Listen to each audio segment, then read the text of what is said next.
Bom, um bom dia a todos. É, Essa é a fala inicial da APNP, voltada para alunos do segundo ano, dos nossos cursos técnicos integrados, né, do nosso KVG. É, eu coloquei como nome dessa APNP História do surgimento da sociedade liberal aos primórdios da Primeira Guerra Mundial. Tá? Do surgimento da sociedade liberal aos primórdios da Primeira Guerra Mundial. É, Qual é o meu objetivo com esta APNP que está começando hoje? Meu objetivo com essa APNP é possibilitar, de outubro a dezembro, ver de forma sucinta parte do conteúdo que tradicionalmente é visto no segundo ano do ensino médio. De forma diferente, de forma com mais relações, com mais conexões. Infelizmente, sem o quadro, que você sabe que eu sou apaixonado por um quadro, né? Infelizmente sem o quadro, mas que a gente consiga, de uma forma ou de outra, aprender de outubro a dezembro. Vocês sabem que, e essa é uma declaração que eu sei que não agrada a todos, nem a todos os alunos, muito menos a todos os docentes, todos os professores, mas eu particularmente me incomoda nós estarmos parados de março a outubro. Por mais que tenham sido feitas atividades administrativas, preparação de professores e cursos e qualificações, o fato é que a função do docente, que é dar aula, ela foi interrompida de março a outubro. Eu não acho que o Instituto Tecnológico deveria ter parado tanto tempo. Principalmente quando percebeu que o coronavírus, a Covid, iria demorar a ser combatida. Penso que nós deveríamos ter nos mexido mais rápido. Esse é o meu pensamento. Tá? Mas, até porque, sinceramente, a proposta da disciplina, quem quer faz, quem não quer faz o ano que vem. Eu não vejo porquê de toda essa polêmica que foi gerada. Mas o fato é que foi gerada uma grande polêmica e optou-se pelo calendário extraordinário. Ou seja, esse projeto aqui é para quem é guerreiro. Isso não vale, a princípio, quase nada. Vocês vão eliminar a disciplina de história, quem está no segundo ano vai poder não fazer a disciplina ano que vem? Não vai poder, vai ter que fazer de novo. Né? As avaliações desse projeto vão servir para o ano que vem? Não vão servir. Então, para que nós estamos reunidos aqui? Nós estamos reunidos aqui porque nós nos dispomos a enfrentar todas as dificuldades em nome da busca pelo conhecimento. Conhecimento é algo sagrado e não há desculpa que possa impedir o conhecimento. Nós temos que buscar o conhecimento de todas as formas possíveis. E é por isso que eu parabenizo quem estiver assistindo esse vídeo, quem estiver fazendo a APNP História do surgimento da sociedade liberal aos primórdios da Primeira Guerra Mundial. Essa pessoa que está nesta APNP me assistindo nesse momento é uma pessoa que resolveu enfrentar a tudo e não usar nada como desculpa. Simplesmente ela vai se sentar e durante 10 semanas vai aprender 10 temas de história que tradicionalmente são trabalhados no segundo ano. Tá? Vai aprender porque gosta de aprender, porque nós somos seres humanos e buscamos o conhecimento. É isso que uma das características mais fundamentais do ser humano, a busca pelo conhecimento. E é isso que nós estamos fazendo neste exato momento, começando a fazer neste exato momento. Estamos começando a buscar o conhecimento, da forma como é possível buscar este conhecimento. Tá? Bom, como é que vai ser planejado, como é que foi estruturada essa PNP? Eu já coloquei ali no espaço da nossa PNP, no AVA do KVG, eu coloquei o que vai ser visto a cada semana. Também está ali já o plano da disciplina, na verdade não é uma disciplina, o plano de ensino desse projeto já está ali, e eu coloquei o que vai ser visto a cada semana. Cada uma dessas 10 semanas eu vou ver um tema. Por exemplo, hoje eu começo a estudar o surgimento da sociedade liberal. O que é a sociedade iluminista liberal? O que é o iluminismo e o que é o liberalismo? Esse é o nosso tema inicial, é o nosso tema de hoje. Tá? Vão ser feitos vídeos como este aqui, de forma assíncrona, ou seja, vocês não vão precisar estar online na hora que eu estiver. Eu vou gravar os vídeos de acordo com a minha possibilidade, né? E vou disponibilizar, vou colocar no YouTube e vou disponibilizar o link do YouTube no grupo de WhatsApp que nós vamos criar e lá no espaço do projeto, no Moodle do nosso KVG, no AVA do nosso KVG. Bom, junto ao vídeo que eu vou usar o YouTube para difundir e vou colocar os links. Eu vou colocar ali no espaço do nosso projeto, no Moodle do KVG, eu vou colocar ali o texto que eu usei para fazer essa disciplina, para quem quiser estudar. Eu vou colocar exercícios complementares de vestibulares para quem quiser se preparar para o vestibular. Vou colocar imagens do que nós trabalhamos, vou colocar imagens e vou colocar um desafio. Um desafio curto, tá? 2, 3 páginas a cada desafio. Qual é o objetivo do desafio? Ver se vocês estão aprendendo e possibilitar alguma forma de avaliação. Todo projeto tem que ter alguma forma de avaliação. Então nós temos que ter alguma forma de avaliação. Como é que eu vou avaliar a participação de vocês nesta PNP? De 2 formas. Pela frequência e interesse, ou seja, perguntas que vocês vêm fazendo, dúvidas que vocês vão tirando, né, no nosso grupo de WhatsApp, ou ali pelo espaço do KVG. Vocês vão me perguntando, eu vou vendo o interesse e vou avaliar esse interesse. E também vou avaliar as tarefas. Como é que eu vou te entregar as tarefas, Delmar?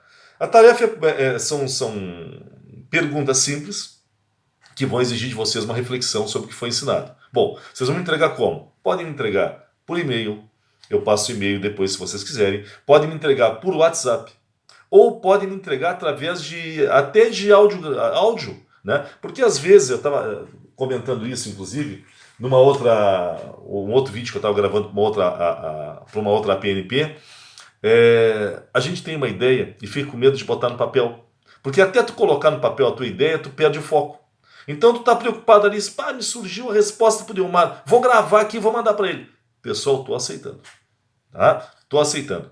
Eu não busco com essa PNP exigir, cobrar coisas de vocês. Eu busco com essa PNP oferecer conhecimento. Premiar aqueles, volto a dizer, o objetivo dessa PNP é premiar aqueles que resolveram parar ou não usar desculpas e buscar o conhecimento. Se nós temos esse mecanismo para a transmissão do conhecimento, para nós conversarmos sobre história, bom, se é o mecanismo que nós temos, vamos usá-lo. Mas não é tão bom quanto a aula presencial. Tá, e como é que nós vamos exigir que algo seja tão bom quanto numa aula presencial? Se eu estou aprendendo a mexer com isso aqui, se vocês estão aprendendo a mexer. Agora, se nós ficarmos eternamente culpando o sistema, ou dizendo que só vamos fazer aula remota o dia que tiver a mesma qualidade da aula presencial. Nós não vamos fazer nunca. Né? E aí nós vamos fazer o que se essa pandemia se estender? O que nós vamos fazer? Vamos ficar parados esse tempo todo? Né? É por isso que esta PNP é um prêmio àqueles que buscam aprender. Tá? Meu objetivo não é cobrar, meu objetivo é transmitir um pouco do meu conhecimento e aprender um pouco com o conhecimento de vocês. É isso. Tá?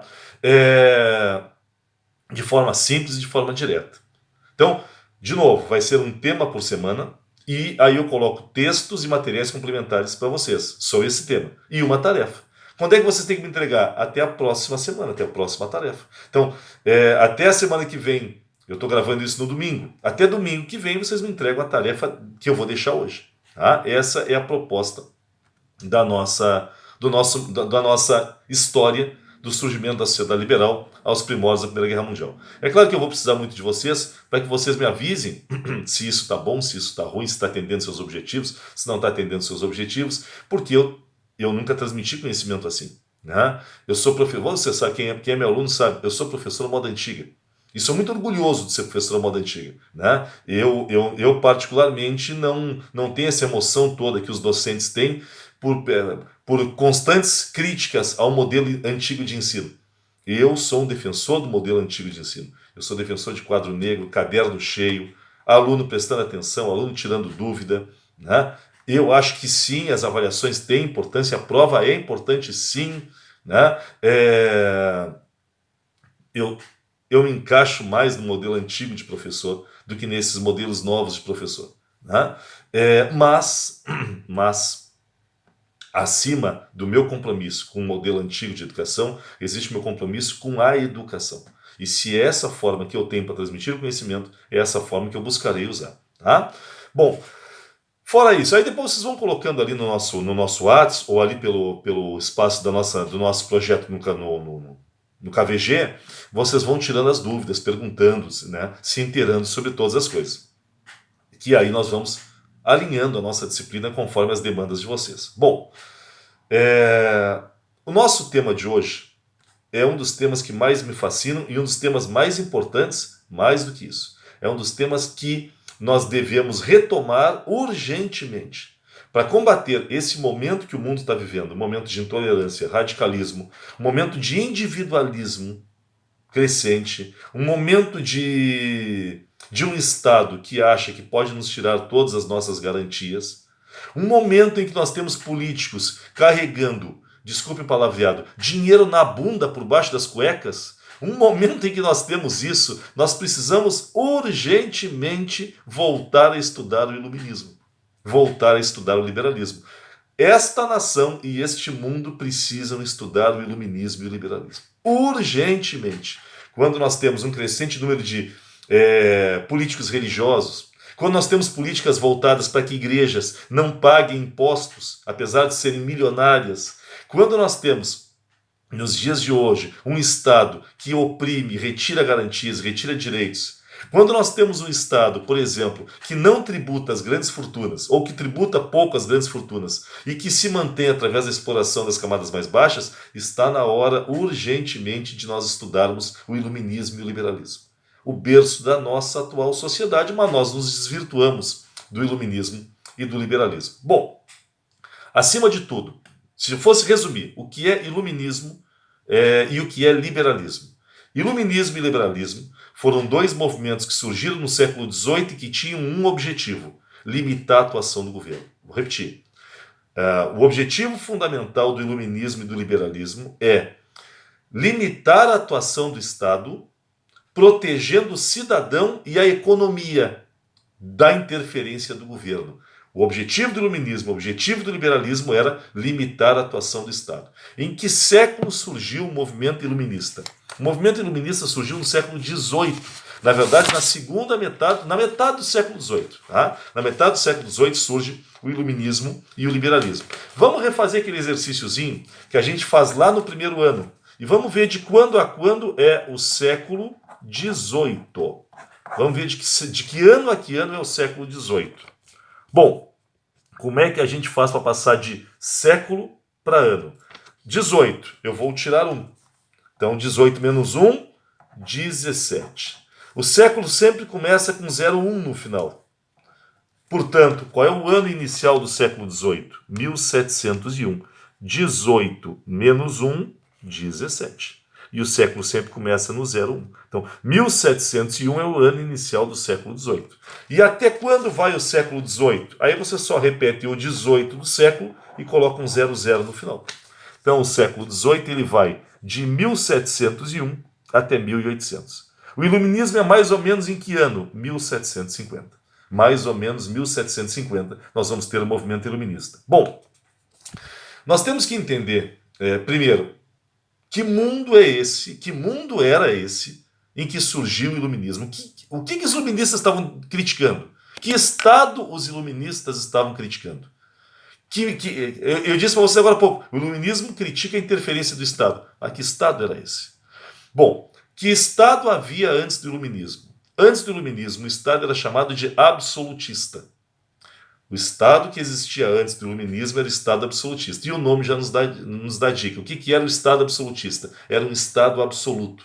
Ou seja, antes do iluminismo, o Estado podia fazer o que bem entendia, porque o Estado estava acima do cidadão. O Estado estava acima do cidadão para os absolutistas. Afinal de contas, o chefe do Estado, que era o rei, né? O chefe de governo e chefe de Estado, porque no absolutismo ele é as duas coisas, era o rei. E o rei podia tudo. Até porque o rei ele não era um líder só político. O rei era considerado representante de Deus na Terra. Por isso é que nós vamos ter, inclusive, aquela teoria que nós comentamos em aula, a teoria do poder divino dos reis. O poder do rei vem de Deus. Contestar ao rei é insultar a Deus. O rei não é um homem. O rei é o representante de Deus na Terra. Quando um rei erra, não é ele passível de culpa, porque os erros do rei aos olhos dos homens são acertos dos reis aos olhos de Deus. Um homem só pode ser julgado por alguém acima dele, e acima do rei só existe Deus. Por isso, só Deus pode julgar um rei. Assim era o pensamento antes do iluminismo. Antes do iluminismo. Antes do iluminismo se tinha a ideia de que o rei ou seja, o Estado, porque o rei e o Estado era a mesma coisa, o rei e o governo era a mesma coisa, tanto que tem aquela frase do maior rei absolutista de todos os tempos, que foi o rei francês Luís XIV. O que disse Luís XIV? O Estado sou eu. A França é minha, disse Luís XIV. E eu faço da França o que eu bem entender. Eu envolvo a França na guerra que eu quiser. Eu gasto o dinheiro da França com o que eu quiser. Eu ando com quem eu quiser. Eu prendo quem eu bem entender. Eu faço a lei que eu bem entender. Na prática a coisa não era bem assim, porque esse rei tinha que ter apoios para ser absolutista. Tá? Mas na teoria, no tempo do absolutismo, não havia um limite claro ao poder do rei. Delmar, tu vai me dizer que não tinha constituições no tempo do absolutismo? Não. Quando começaram a surgir constituições, acabou o poder do rei absolutista. O rei não tinha uma constituição ou leis que limitassem o poder dele. Por isso o rei era absolutista. Bom,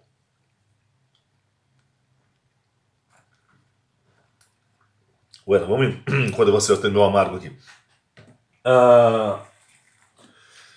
Esse rei absolutista, ele mandou na Europa do século XVI à metade do século XVIII. Quais foram os principais reis absolutistas? Os dois grandes símbolos do absolutismo são Luís XIV na França e a rainha Elizabeth II da Inglaterra. França e Inglaterra, os dois grandes países absolutistas. Né? Alguns outros países tinham reis absolutistas muito fortes. É o caso do Império Austro-Húngaro, do Sacro Império Romano-Germânico. Então, havia grandes nações europeias que eram governadas por reis absolutistas. E no tempo do absolutismo, o rei não precisava dar satisfações à sua sociedade. O que sustentava o rei absolutista? Que classes sociais sustentavam o rei absolutista? Porque ninguém governa sem apoios. E os reis absolutistas tinham apoio e alguém gostava que eles fossem absolutistas. Quem sustentava os reis absolutistas eram três classes. Primeira, a igreja, o clero. Qual seria a vantagem da igreja em ter um rei absolutista? Toda. Já que esse rei, graças à aliança com a igreja, impunha aos seus cidadãos que eles seguissem a igreja.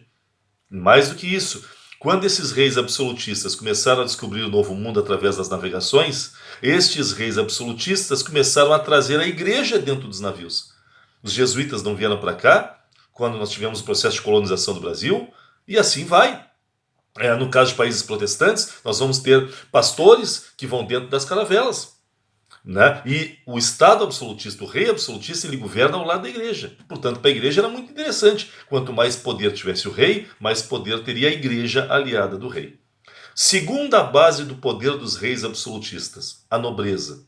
Quem são os nobres? Os donos de terra e aqueles que vivem em torno do rei. Né? Existe, a gente chama de uma nobreza tradicional, uma nobreza rural.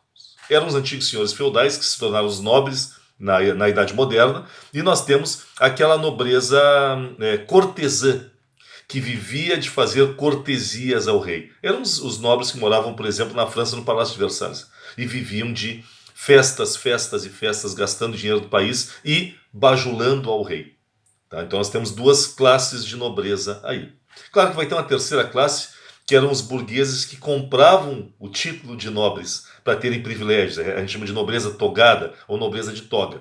Então nós temos o clero apoiando o rei, os nobres apoiando o rei. Qual era a vantagem dos nobres em apoiar o rei? Primeira, o rei mantinha a ordem no campo.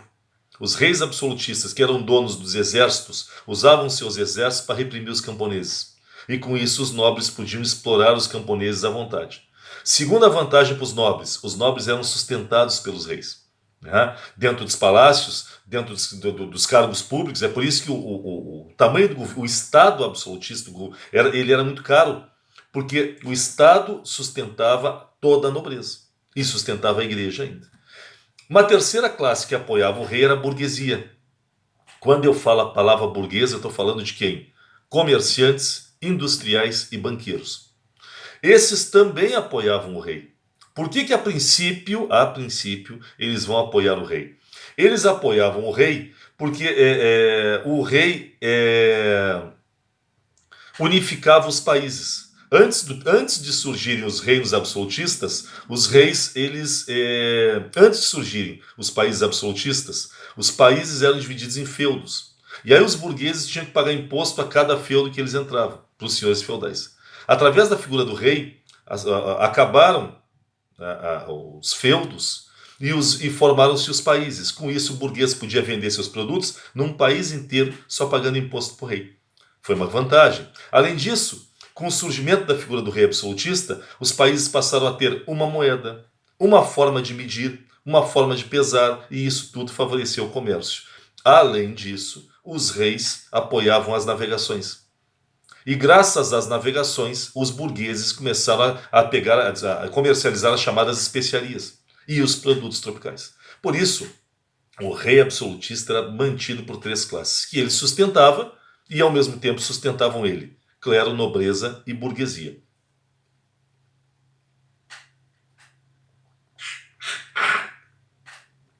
Bueno, acontece que, ao longo do processo de exploração das colônias, um dos 3 pilares do rei começou a se fortalecer muito: os burgueses. E os burgueses começaram a enriquecer, e conforme eles enriqueceram, eles ganharam poder. Até que na metade do século XVIII, a classe burguesa percebe que tinha condições para governar sozinha, ou para governar acima das outras classes. A burguesia percebe que não precisa mais do rei. E então surge um movimento para dar poder para os burgueses, tirando o poder do clero e da nobreza. Só que para tirar poder do clero e da nobreza, era preciso limitar o instrumento do clero e da nobreza, o rei. E é por isso que os burgueses vão apoiar no século XVIII este movimento que nós estamos estudando hoje, o movimento iluminista. O iluminismo, ele tem uma classe social que ele vai beneficiar, a burguesia. O iluminismo é popular? Não é popular. O iluminismo é burguês. Ele vai beneficiar os pobres? Vai. O iluminismo, a longo prazo, ele vai ser muito bom para os pobres. Agora, vai ser bom para os camponeses? Vai. Mas não era o objetivo do iluminismo beneficiar camponeses e operários. O objetivo do iluminismo era favorecer os burgueses, fazendo com que os burgueses tomassem o poder, tirando o poder do clero, tirando o poder da nobreza e limitando o poder do rei. É para isso que surge o iluminismo, para dar poder para a burguesia, tirar o poder do clero, tirar o poder da nobreza e enfraquecer o poder do rei. Esse é o objetivo do iluminismo. E como é que o movimento iluminista fez para tirar poder do clero e da nobreza? Os iluministas passaram a defender uma nova forma de desigualdade social. Na verdade, eles não diziam que era uma desigualdade. Os iluministas diziam: o absolutismo é injusto. O regime absolutista é injusto. Diziam os iluministas. O absolutismo é injusto por quê? Porque no regime absolutista, a pessoa é o título que ela tem.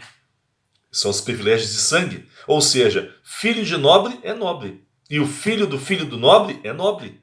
Ou seja, por mais incompetente que tu seja, por menos que tu beneficie tua sociedade. No tempo dos reis absolutistas, que a gente chama isso de antigo regime, no tempo do antigo regime dos reis absolutistas, bastava tu ser um filho de nobre que tu seria um privilegiado na sociedade. Tu não precisava fazer nada, que tu ia ser um beneficiado dentro da sociedade, porque tu tinha o sangue nobiliárquico, o sangue nobre. Entenderam? Mesma coisa com a terra, que era o outro privilégio.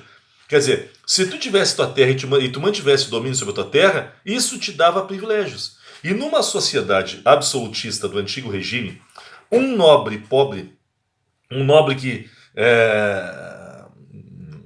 não se esforçasse e empobrecesse, mas que fosse nobre, teria mais privilégio do que o mais competente dos burgueses. Então, no tempo do absolutismo, vamos dizer que o rei tivesse que nomear um secretário.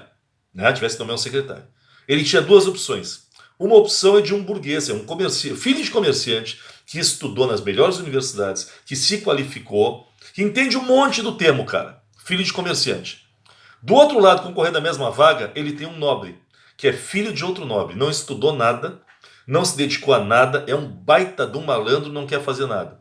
Qual seria, provavelmente, escolhido para ser secretário do rei? O filho do nobre.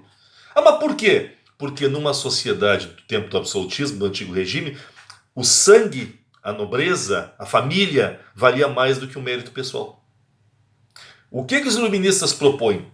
Que todos sejam iguais perante a lei em direitos e obrigações. Está na nossa Constituição isso, pessoal. Todos são iguais perante a lei em direitos e obrigações. Quem disse isso? Quem disse isso foi esse cara aqui que eu vou mostrar para vocês. Ó. Quem disse que todos nós somos iguais perante a lei em direitos e obrigações foi Jean-Jacques Rousseau. Né? Foi Rousseau quem defendeu essa ideia de que todos somos iguais perante a lei em direitos e obrigações. Ao dizer isso, o Rousseau causou uma revolução. Você vai dizer, isso é óbvio. Não, é óbvio por causa do Rousseau, que foi um cara da segunda metade do século XVIII. Antes do Rousseau não se pensava assim. Se pensava, é natural porque é a ordem de Deus, uns terem mais privilégio do que outros. Se a sociedade é assim, é porque Deus quer, e não cabe aos homens contestar os desígnios, a vontade de Deus. É assim que se pensava no absolutismo. E aí o Rousseau vem com essa frase revolucionária, não, todos são iguais. E todos têm o mesmo direito de ser secretário do governo. Todos têm o mesmo direito de ascender socialmente. E aí surge uma das defesas fundamentais do movimento iluminista, a igualdade jurídica. Todos somos iguais perante a lei em direitos e obrigações. Entenderam? É claro que os iluministas, eles vão dizer isso, mas eles não defendem muito isso. Tem uma música do Engenheiros do Havaí, bem antiga já, né? E tem uma frase que eu sempre uso em aula. Quem já teve essa aula comigo, eu peço desculpas. Algumas coisas eu estou repetindo. Tá? E o Engenheiros dizia naquela música, o Bert Gessinger, né? Dizia naquela música, todos iguais, mas uns mais iguais que os outros. É isso que o iluminismo defendia. Todos iguais, ou seja, não tem esse negócio de tu ter sangue nobre e tu ter privilégio de ter sangue nobre, mas uns mais iguais que os outros. O que nós temos com o iluminismo é uma nova forma de diferenciação social. Até a metade do século XVIII, como é que as pessoas eram diferenciadas? Pelo sangue da família. A partir da metade do século XVIII, o que passou a diferenciar as pessoas? O capital, o dinheiro. Isso não é um movimento para os burgueses. Os burgueses não são comerciantes, industriais e banqueiros. Os burgueses, eles não têm sangue nobre, mas eles têm dinheiro. E aí eles propõem uma nova forma de desigualdade social. Em vez de nós sermos diferenciados pelo sangue da nossa família, vamos ser diferenciados pelo nosso capital, pelo dinheiro. O que está surgindo na segunda metade do século XVIII, junto com o iluminismo? O capitalismo. O capitalismo surgiu na segunda metade do século XVIII graças ao iluminismo.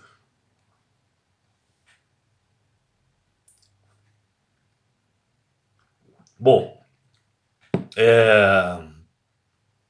eu sempre conto a mesma história, eu peço desculpa para quem já escutou, porque já deve ter escutado mais de uma vez, inclusive, porque todos os anos eu repito essa história, mas é uma história muito boa para mostrar para vocês como é que são as coisas. Eu, como pelotense, e acredito que a imensa maioria de vocês que são nascidos na metade sul do estado, nós viemos de uma região em que a terra é muito importante. Olhem a elite pelotense, ela é toda associada à terra, né? A agropecuária. Se nós pegarmos mais para o interior do estado, maior ainda. Erval, Piratini, Bagé, Dom Pedrito, são cidades, Pinheiro Machado, né? Santa Vitória, são cidades com a força da agricultura ainda maior. Quanto mais agropastoril uma sociedade, mais essa sociedade valoriza a nobreza, os valores de nobres, já que a nobreza está associada à terra. É por isso que, por exemplo, tem uma frase tradicional aqui em Pelotas, quando nós vamos conhecer uma família, por exemplo, nós estamos namorando e a guria vai nos levar a conhecer a família dela. Tradicionalmente, as pessoas mais velhas nos fazem, a primeira pergunta nem é o nosso nome. A primeira pergunta é, de que família tu vens? Olha a nobreza aí. Porque de acordo com a tua família, é o que tu vai ser. É o pensamento dos nobres, é o pensamento de antes da segunda metade do século XVIII. Tu é a família que tu tens, tu é o sangue que tu carregas. Né? Aí quando tu diz que tu é de uma família menos nobre, perde-se um pouco o encanto com isso. Eu sou Silva. Pá, Silva. Né? Sou Santos. Pô, Santos. Agora, se tu diz um nome pomposo de uma família tradicional, aí aumenta o teu valor. Não só isso. Se vocês notarem aqui na nossa metade sul do estado, que é uma sociedade nobiliárquica, uma sociedade ligada à terra e aos valores rurais, dentro da nossa sociedade existe uma série de etiquetas. Então, por exemplo, me chama a atenção aqui em Pelotas essa questão de que nós temos que estar vestidos de acordo com os ambientes para os quais nós vamos. Então, nós vamos, por exemplo, num shopping, nós nos arrumamos para ir no shopping. Aliás, pelotense se arruma para ir em super. Pelotense se arruma para ir na farmácia. Porque senão nós temos aquele hábito muito pelotense de ficar, das pessoas que ficam te olhando de cima a baixo conforme tu passa. Por quê? Porque a roupa faz parte da etiqueta da nobreza. E numa sociedade rural, baseada na terra, o sangue da família, a etiqueta, a vestimenta, tudo isso define quem tu és.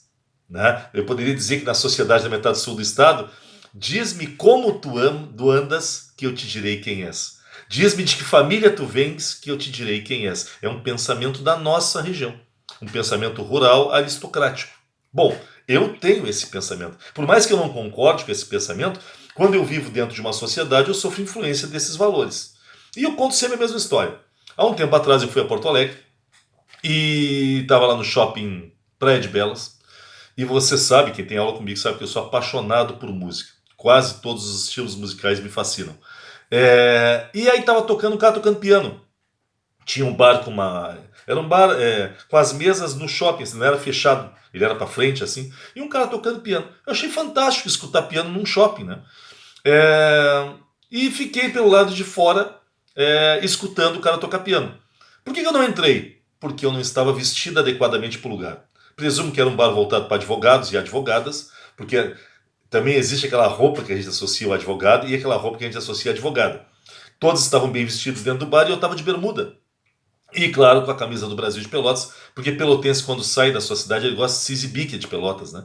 E eu estava com a minha camisa do Brasil, estava eu e minha esposa, né? E aí eu fiquei, disse, não, eu não tô vestido. Eu disse pro... Aí o garçom veio conversar comigo na rua, porque eu estava ali parado há um bom tempo. O cara foi conversar comigo, disse, o senhor não quer entrar no bar aí, quer conhecer nosso estabelecimento? Não, eu não estou vestido de acordo. E aí o cara me olhou, me estranhou assim, mas senhor, não há uma etiqueta de vestimenta para entrar no bar. Eu disse, bueno, então tá.